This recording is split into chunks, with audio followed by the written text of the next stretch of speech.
শাহজাহান শেখ নিখোঁজ কেটে গেছে এক সপ্তাহ পর এই প্রশ্নটাই কিন্তু এখনও ঘোরাফেরা করছে রাজ্য রাজনীতিতে।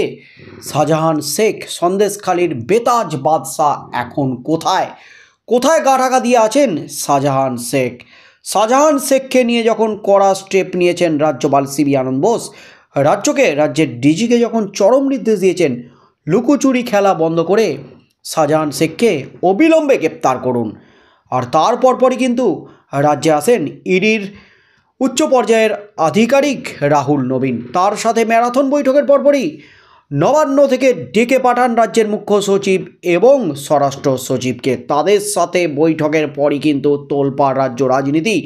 অবশেষে জানা গেল কেন শাহজাহান শেখকে গ্রেপ্তার করেনি এখনও রাজ্য, কেন শাহজাহান শেখকে গ্রেপ্তার করতে পারল না রাজ্য বিস্ফোরক রাজ্যপাল। এই মুহূর্তের সবচেয়ে বড় খবর, শেখ কোথায় এই প্রশ্নে তোলপাড় গোটা রাজ্য। সন্দেশখালীতে কেন্দ্রীয় এজেন্সি ইডির আধিকারিকরা আক্রান্ত হওয়ার 7 দিন কাটলেও গায়ে মূল অভিযুক্ত শাহজাহান শেখ। কেন 7 দিন পরেও গ্রেপ্তার করা গেল না শাহজাহানকে? বৃহস্পতিবার সন্ধ্যায় রাজভবনে গিয়ে তা রাজ্যপালকে ব্যাখ্যা করেন মুখ্য সচিব বিপি গোপালিকা ও স্বরাষ্ট্র সচিব নন্দিনী চক্রবর্তী। পরদিন রাজ্যপাল অর্থাৎ আজ রাজ্যপাল তাঁদের ব্যাখ্যায় একেবারে বিস্ফোরণ ঘটালেন। সন্দেশখালীর ঘটনায় তদন্তের অগ্রগতি নিয়ে তথ্য জানতে বৃহস্পতিবার মুখ্য সচিব ও স্বরাষ্ট্র সচিবকে তলব করেছিলেন রাজ্যপাল সিবি আনন্দ বোস। সন্ধ্যায় রাজভবনে পৌঁছে রাজ্যপালের সঙ্গে সাক্ষাৎ করেন তারা। 40 মিনিটের বৈঠকে কী আলোচনা হয়েছে তা নিয়ে এখন মুখ খোলেননি কোনো পক্ষই। বৃহস্পতিবার রাজভবনে যুব দিবস পালনের অনুষ্ঠানে সাংবাদিকদের মুখোমুখি হয়ে রাজ্যপাল বলেন, মুখ্যমন্ত্রীর নির্দেশে মুখ্য সচিব ও স্বরাষ্ট্র সচিবের সঙ্গে আমার বৈঠক হয়েছে। তারা আমাকে জ্বলন্ত কয়েকটি বিষয়ে রাজ্য সরকারের মতামত জানিয়েছেন, বিশেষ করে ইডি আধিকারিকদের হেনস্থার বিষয়টি নিয়ে তারা আমাকে কিছু মূল্যবান তথ্য দিয়েছেন। তবে তদন্ত চলছে বলে আমি তা গোপন রাখতে চাই। তার নির্দেশের পরও কেন গ্রেপ্তার করা হয়নি শেখ শাহজাহানকে? এই প্রশ্নের উত্তরে রাজ্যপাল বলেন, আমি শেখ শাহজাহানকে গ্রেপ্তার করতে বলেছিলাম, কিন্তু কেন দেরি হচ্ছে তা আমার কাছে ব্যাখ্যা করা হয়েছে। আমি সেই ব্যাখ্যায় সন্তুষ্ট। যেহেতু তদন্ত চলছে, আমি বিস্তারিত প্রকাশ্যে আনতে চাই না। সন্দেশখালীতে ইডি আধিকারিকরা আক্রান্ত হওয়ার পর অভিযুক্ত তৃণমূল নেতা শেখ শাহজাহানকে অবিলম্বে গ্রেপ্তার করার নির্দেশ দিয়েছিলেন রাজ্যপাল। গত শুক্রবার সকালে সন্দেশখালীতে তৃণমূল নেতা শেখ শাহজাহানের বাড়িতে তল্লাশিতে যান ইডি আধিকারিকরা। অনেক ডাকাডাকিতেও কেউ সাড়া না দেওয়ায় বাড়ির তালা ভাঙার চেষ্টা শুরু করেন কেন্দ্রীয় বাহিনীর জওয়ানরা।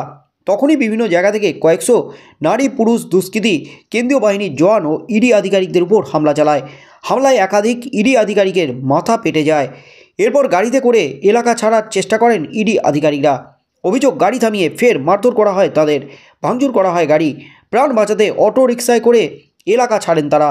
এরপর এলাকার বিভিন্ন রাস্তায় গাছের গুঁড়ি ফেলে অবরোধ শুরু হয়। এই ঘটনার পর রাজ্যপালকে পদক্ষেপ করতে আহ্বান জানিয়ে টুইট করেন বিরোধী দলনেতা শুভেন্দু অধিকারী। বিচারপতি অভিজিৎ গঙ্গোপাধ্যায় বলেন, রাজ্যের সাংবিধানিক কাঠামো ভেঙে পড়েছে বলে কেন্দ্রকে রিপোর্ট দেওয়া উচিত রাজ্যপালের। এরপর এক অডিও বার্তায় রাজ্যপাল সিবি আনন্দ বোস বলেছিলেন, যে ভয়াবহ ঘটনার খবর সন্দেশখালী থেকে পেয়েছি তা উদ্বেগজনক ও অগ্রহণযোগ্য। বর্বরতা ও তাণ্ডব বন্ধ করা গণতন্ত্রে যে কোনো সভ্য সরকারের দায়িত্ব। সরকার তার প্রাথমিক দায়িত্ব পালনে অক্ষম হলে সংবিধান তার পথে চলবে।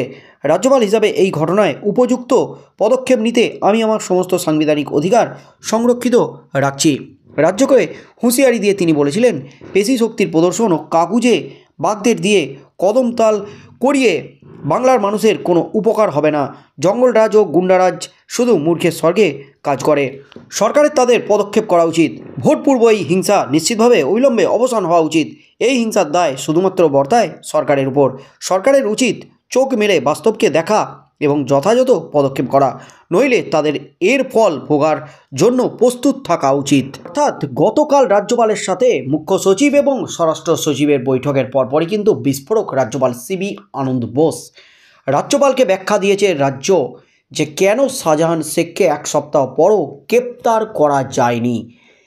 সেই ব্যাখ্যা প্রকাশ্যে না আনলেও তিনি কিন্তু যে সন্তুষ্ট, রাজ্য তদন্ত চালাচ্ছে, তদন্তের স্বার্থে সব কিছু যে গোপন আছে, তদন্তর জন্য ধিমে তালে চলছে রাজ্য, এমনই কিন্তু জানাচ্ছেন রাজ্যপাল। তবে শেখ শাহজাহান যে খুব শীঘ্রই গ্রেপ্তার হতে চলেছেন তেমনই কিন্তু ইঙ্গিত দিচ্ছেন রাজ্যপাল। শেষ পর্যন্ত কবে শাহজাহান গ্রেপ্তার হন সেদিকেই চোখ থাকবে গোটা রাজ্যের।